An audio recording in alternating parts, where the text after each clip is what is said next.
Alguns assuntos são difíceis de tratar pela complexidade.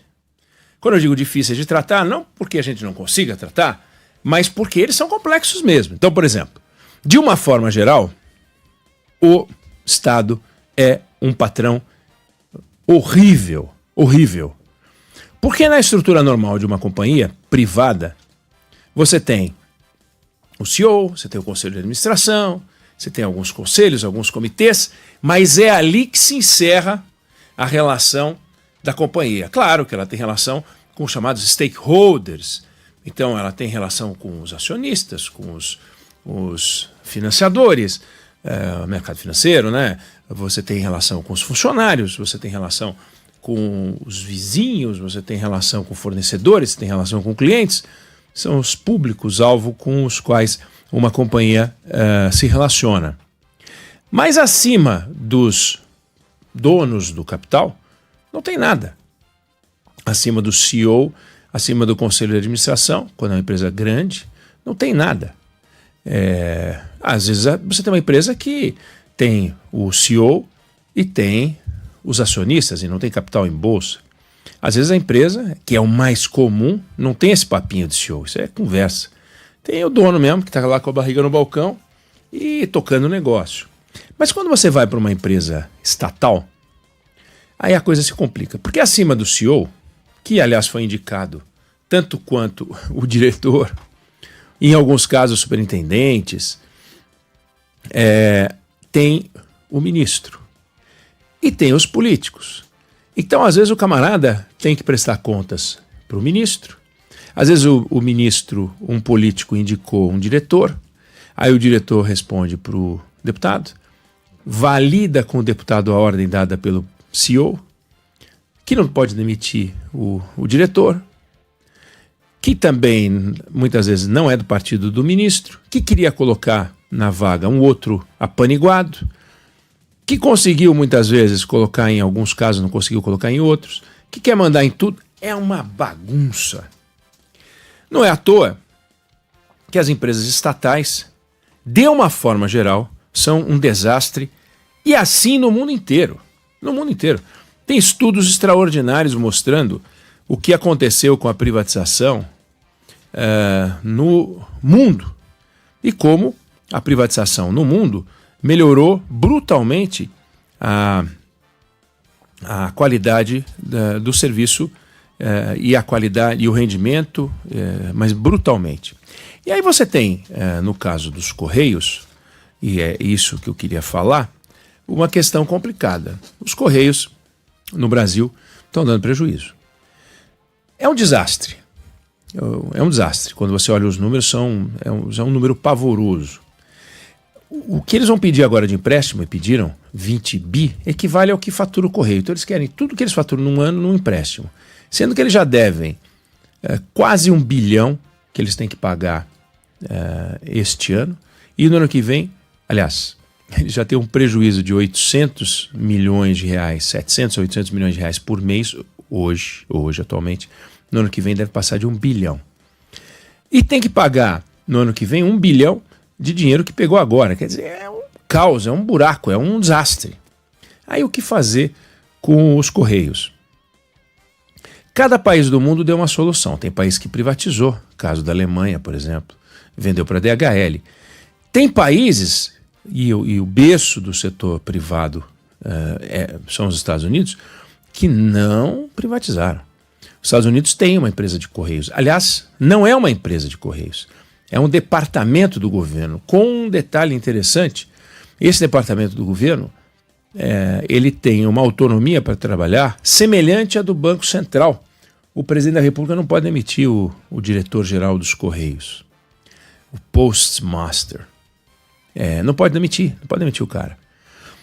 Tem lá um conselho de governadores de serviços postais que escolhem o chefe dos Correios, o diretor-geral dos Correios, que não é uma empresa. E aí lá acontece a mesma coisa que aqui, igualzinho. Lá eles têm um problema sério, porque o volume de cartas desabou, ninguém mais manda carta, ninguém mais manda cartão postal, existe ainda algum uso de telegrama para envio de informação, notificação judicial, informação de concurso público e tal, mas é uma coisa que não dá dinheiro. E o fato é que nos Estados Unidos, por exemplo, o volume de correspondências caiu a 1/4 do que era antes. Aqui caiu brutalmente, caiu 60% o volume total de receita com correspondência. Então, hoje o serviço de correspondência custa mais ou menos 6 bilhões de reais, dos quais 4 e pouco os Correios é que bancam. Então, não é um negócio que não para em pé, simplesmente não para em pé. Aí o que fazer numa situação dessa? O governo anterior ia privatizar, como fez a Alemanha. Os americanos entendem que a simples privatização é uma resposta parcial. Você pode privatizar um pedaço ou todo, mas desde que quem compre continue a manter a entrega dos serviços vitais para um pedaço importante da sociedade. São 5.500 e tantos municípios atendidos hoje e que precisam de um serviço postal. Até quando? A gente não sabe, mas que precisa. Então, que quem queira levar o filé também leve o osso. Isso não é uma novidade. Levar o filé e levar o osso não é uma novidade. Aconteceu isso na telefonia, por exemplo. Porque você tinha alguns lugares onde você tinha que ter, por exemplo, orelhão. E esses orelhões ficavam perdidos às vezes e tinha que ter manutenção. E aquilo ali não dava dinheiro, só dava prejuízo. Mas tinha que ter. Era um serviço. Então você quer o filézão, você quer aquela linha bacana, você quer aquele pedaço da sua área de concessão, onde as pessoas têm uma renda mais alta e, portanto, consomem mais produtos e você pode ganhar mais dinheiro, pois vai ter que levar o osso, não tem jeito, tem que ser assim. É a mesma coisa com os Correios, não tem muito o que fazer. Agora, todos os lugares, em todos os cantos em que a privatização foi experimentada, funcionou, inclusive no Brasil. E aí vem, não, mas eles só visam o lucro, a empresa privada vai demitir. Se você pegar o número de empregados que a Embraer tinha antes da privatização e depois da privatização, hoje a Embraer tem pelo menos 4 vezes mais funcionários do que tinha antes. Se você for pegar o que a Vale passou a faturar uns 10 anos depois da privatização, ela passou a faturar em 8 dias o que antes ela tinha, ela passou a lucrar em 8 dias o que antes ela tinha de resultado no ano todo. Estou falando da Vale, estou falando da Embraer. A Embraer, depois da privatização, se tornou uma potência global. Se integrou ao mundo, se integrou à cadeia produtiva, passou a ser uma líder em jatos regionais, aviação executiva de destaque também, coisa que não era antes. Aí alguém vai dizer que não teria existido Embraer sem dinheiro estatal. É bem provável, mas também não estaria existindo hoje, fazendo o que ela faz, se ela fosse estatal até agora. E os Correios são estatais até agora. Então tem um pedaço aí da equação que nem é a solução. Vamos privatizar e entregar tudo e que se dane, e os outros serviços, que se dane, para de prestar, não pode. Mas tem que trocar de mão. Não dá para deixar na mão do, sabe assim, União Brasil, Podemos, essa lacraiada. Não tem condições. Você acha que no Bradesco, no Itaú, no Santander, você acha que quando eles vão escolher um novo CEO, eles ligam pro Rueda, né, do União Brasil, liga lá pro cara e fala, vem cá, quem que eu devo nomear? Você acha que eles ligam pro PT, pro Podemos? Quem que a gente põe aqui? A gente quer um novo diretor da área de projetos, não sei das quantas. Ninguém liga. Não é assim que funciona. Nem nos bancos que eu citei, nem na Natura. Nem pode escolher a empresa aí. Grupo Suzano. Vai escolhendo. Ninguém pega o telefone e liga para um ministro, sabe? E se o ministro ligar também, eles atendem porque tem respeito e medo. Porque vai que o ministro tem alguma coisa ali contra eles, ou sabe-se lá que tipo de conversa, mas o fato iniciativa privada é iniciativa privada, é feito para fazer gestão. Você acha que no poder público os caras estão preocupados com o balanço realmente? O problema acontece quando a bomba vai estourar, porque os Correios, a bomba vai estourar. Eles estão pegando agora 20 bi com aval do Tesouro. Sabe o que quer dizer com aval do Tesouro? Significa com o seu aval. Você vai pagar essa conta. Porque os Correios não têm dinheiro. Só o pagamento dos juros dessa brincadeira vai dar uma bica. Nós estamos com o Selic a 15, que consigam a um preço melhor, mas que seja 2 bi ano, 2 bi e meio ano de pagamento de serviços do dinheiro que eles vão contratar. Como é que eles vão pagar esse negócio se eles não têm dinheiro para coisa nenhuma? Os Correios estão em grande dificuldade. Aí eles botam a culpa para dentro, né, da taxa da blusinha. Agora vem cá. E o que aconteceu com o aumento das tarifas nos Estados Unidos? Você acha que não prejudicou os Correios americanos? Claro que sim. Então, é como você encara o problema. Os americanos entendem o seguinte: os Correios são um serviço essencial, não são uma empresa, e você coloca no orçamento e acabou. E o que der de dinheiro, dá de dinheiro. O que não der, não deu. Então os Correios já foram até 69 no Brasil um serviço postal, um departamento do Estado brasileiro. E aí virou uma empresa em 69. O que volte a ser um departamento. Vende o pedaço que dá dinheiro, passa a ter uma receita. O Brasil produziu até o ano 2000 e pouco, de 90 e pouco a 2000 e pouco, em 10 anos, um dos maiores programas de privatização do mundo. Botou no bolso quase 70 bi de dólares, fora o bolo de dinheiro que repassou de dívida.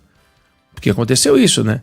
A Embraer foi privatizada por 180 milhões de dólares, mas o espeto que passou para a iniciativa privada foi enorme. E a iniciativa privada botou mais $500 milhão no negócio. Então, você tem dívida para pagar, você se livra dela. Você recebe algum dinheiro pelo pagamento do ativo, o que é bom também. E você tem um programa de financiamento, de investimento, do qual você se livra. Então, foi uma beleza o programa de privatização. E o Brasil tem que olhar de novo para o programa de privatização. Tem muita empresa para privatizar? Não, não tem. Tem coisa grande. Petrobras, Banco do Brasil. Podemos decidir que nós nunca vamos privatizar isso. Aí a gente nunca vai privatizar. Isso é uma decisão, se vai privatizar ou não, própria dos governos. Então, um governo assume dizendo que vai privatizar ou que não vai privatizar. Aconteceu com a Eletrobras, felizmente privatizada, e pronto. Aí é uma política de governo. Agora, o que não dá é para que o governo, da vez, pegue um serviço público e comece a tirar proveitos políticos, que é o que acontece nos Correios. Acontece agora, aconteceu na gestão anterior, e a gente bem sabe que foi lá que começou o mensalão, né? Na época do Roberto Jefferson, foi nos Correios que a coisa aconteceu e começou. Então, os Correios precisam de uma solução. Dizer simplesmente, como observa o Fernando Schiller, é estratégico, desculpa, estratégico não significa que tem que ser estatal. E não é porque é estratégico, claro que o serviço de correio é estratégico no sentido de que é necessário, mas estratégico no sentido de que tem que ficar na mão do Estado, isso é um besterol. É um besterol. Schiller observa, saneamento é estratégico, é essencial. Estratégico é essencial, serviço essencial para a sociedade. E está em mãos privadas. Então aí grandes operadoras, a Egeia, a Sabesp, grandes operadoras, estão fazendo um trabalho que o Estado não fazia, na velocidade que o Estado não fazia. E isso é estratégico. Estratégico é a sociedade ter acesso a um serviço de qualidade. Isso é estratégico. Estratégico é a gente dar educação para a sociedade. Isso é estratégico. Estratégico é não faltar esparadrapo no hospital. Isso sim. E tem que ter serviço de ônibus, estradas de qualidade, e tem que ter um serviço postal, sim. Agora, o serviço postal só vai ser estratégico se for prestado pela iniciativa, pelo poder público? Claro que não. Isso é uma besteira. É uma besteira que não faz o menor sentido. Está aí a Embraer, que era estratégica, foi feita pelos militares e pelas pastas militares. E, no entanto, o que aconteceu? Está aí privatizada, firme, continua a ser estratégica, mas estratégica por quê? Porque temos uma indústria, não é porque é uma indústria da aviação só não é, porque é de ponta, tecnologia, tudo, mas nós temos uma indústria. Ter uma indústria é algo estratégico. A indústria da aviação, a indústria petroquímica, a indústria petrolífera, a gente tem que ter essas indústrias, sem o que a gente não consegue avançar. Ter as indústrias é importante. Agora, para isso elas têm que ser estatais, para isso elas têm que ser de capital nacional também. Tem certas empresas que não precisam ser de capital nacional, basta que operem aqui, basta que você tenha certeza de que vai ter o serviço prestado. Você quer coisa mais estratégica do que o agronegócio? E o agronegócio não é feito por uma empresa estatal. Não tem uma empresa estatal plantando, graças ao bom Deus. Não tem. Se tivesse, a gente estaria na lona até hoje morrendo de fome. Felizmente, o Estado cumpriu a sua missão como Estado e a iniciativa privada como iniciativa privada. O empresário é privado por definição. Ele não pode esperar ser eleito ou nomeado para empreender. Você imaginou? O bom empresário é aquele que é nomeado. Então o presidente dos Correios devia ter um desempenho extraordinário, devia ser a empresa mais rentável do Brasil, porque é uma empresa estatal. Claro que não é. Isso não passa de um besterol. Então tem que dar uma solução para os Correios. Do jeito que está, não pode ficar. O governo tirou da lista de privatização porque dizia ter uma solução para os Correios. Qual é a solução? Buraco? Atrás de buraco? Essa é a solução? Definitivamente essa não é a solução. Talvez buscar inspiração no modelo americano, talvez buscar inspiração no modelo alemão, não sei qual é, não entendo nada disso. Eu entendo de fazer pergunta e de chegar a uma conclusão bem estúpida. Com um buraco do jeito que está, não dá para ficar. A única solução errada é a solução errada que esse governo tomou. Tirou da lista de privatização porque queria ter mais cargo para botar os apaniguados e os amigos dos aliados, entupiu a empresa de apaniguado e agora está aí a empresa sufocada em dívida e em dificuldades brutais. Não sei como vai sair dessa crise, a gente vai acompanhar. Não sei se você concorda ou discorda, mas essa é a opinião que eu tenho sobre o assunto.